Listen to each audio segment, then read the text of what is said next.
নমস্কার বন্ধুরা, welcome back to my channel. আজকে আমি তোমাদেরকে লতি আর বাটা মাছের রেসিপি করে দেখাবো। দারুণ টেস্টি রেসিপি। যদি এইভাবে রান্না করে খাওয়া যায়, তুমি একতলা ভাত নিমেষেই খেয়ে নিতে পারবে। খুব সুন্দর খেতে, দারুণ টেস্টি। তো চলো কিভাবে রান্না করলাম। তো এখানে 250 গ্রাম বাটা মাছ আছে, ভালো করে কেটে কুটে ধুয়ে নিয়েছি। আর এখানে 500 গ্রাম লতিটাও ভালো করে কেটে ধুয়ে নিয়েছি। এবার মাছের মধ্যে নুন হলুদ দিয়ে মাখিয়ে নেব। আর ওদিকে কড়াই বসিয়ে দিয়েছি, তেল গরম হয়ে গেছে। এবার মাছটা এক এক করে ছেড়ে দেব, ছেড়ে ভালো করে উল্টে পাল্টে ভেজে নেব।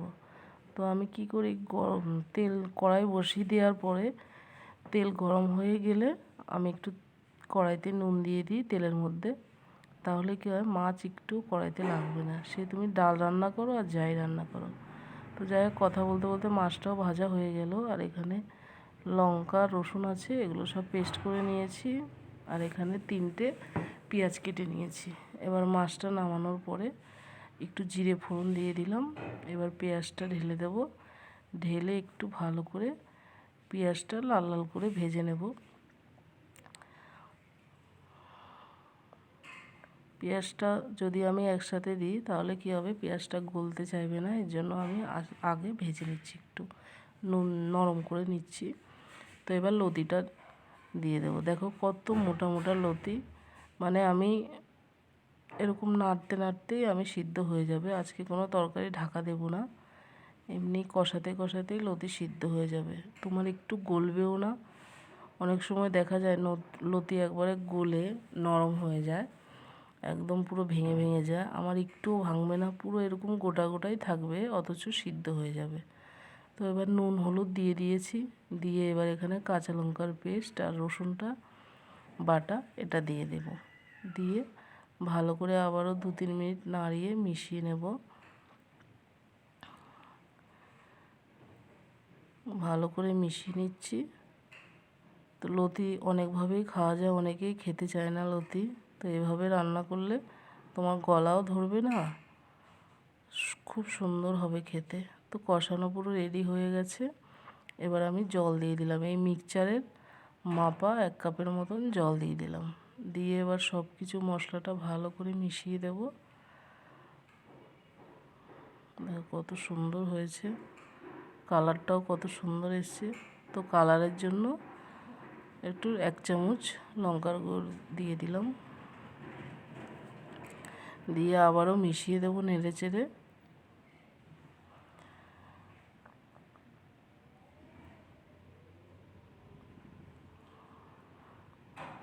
ভালো করে মিশিয়ে দিচ্ছি। তো এবার দেখো ফুটছে, কত সুন্দর কালার এসছে। তো এবার একটু সামান্য চিনি দিয়ে দেব। চিনি দেওয়ার পর ভালো করে নেড়ে চেড়ে মিশিয়ে দেব। মিশিয়ে দেওয়ার পর এবার লতিও প্রায় সিদ্ধ হয়ে এসছে, 90% সিদ্ধ হয়ে গেছে। এবার আস্তে আস্তে মাছগুলো দিয়ে দেব। 5টা মাছ পুরো দিয়ে দেব। দিয়ে এবার আস্তে আলতো হাতে নেড়ে চেড়ে দিতে হবে, কিন্তু নয়তো মাছটা ভেঙে যাবে। তো বাটা মাছ অত বেশি সিদ্ধ করতে হয় না, মানে অল্প সিদ্ধ করলেই খুব সুন্দর সফট হয়ে যায়। আমি দেখো তরকারিটা পুরো ফুটে গেছে। এবার আমি একটু অল্প করে উল্টে পাল্টে দেব। দেখো মাছটাও প্রায় নরম হয়ে এসছে। আমি তরকারিটা ঢাকা দেব না, একটু কম আঁচেই করব, হালকা হালকা করে। এবার একটু গরম মশলা দিয়ে দিলাম। আমি শাহি গরম মশলা দিই না, আমার বাড়িতে গরম মশলা আমি করি নিজে, সব কিছু কিনে এনে।